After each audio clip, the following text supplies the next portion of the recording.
schools in the Tahoe Truckee School District are closed today because of the weekend snowstorm. A 95-mile stretch of I-80 from Colfax to the Nevada state line back open right now. CBS 13's Rachel Wolf has a look at today's conditions along I-80 in Nyack. I-80 is back open this morning after crews cleaned up from a massive winter storm. If you're heading between Kingdale and Truckee, you better have your chains. They told us that we had to pull onto the side because they're closed and we can't go up there. It was a parking lot in Colfax Monday morning. Drivers like Maria Darris who tried to beat the worst of the weather. Yes, we're trying, but no, it's not happening.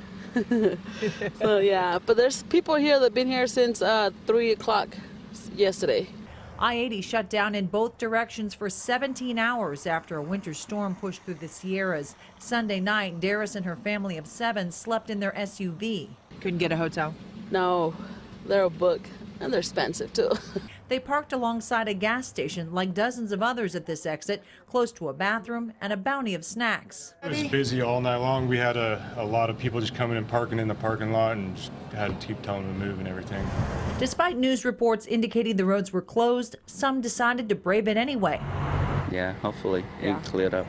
Fortunately, they didn't have to wait too long. I-80 eastbound and westbound opened up at 7 a.m. It was worth it for the diehards like this guy in the shorts. Yeah, we were checking the app all last night. The weather looks good right now. Right as we left, it said it was open, so we got out of the luck.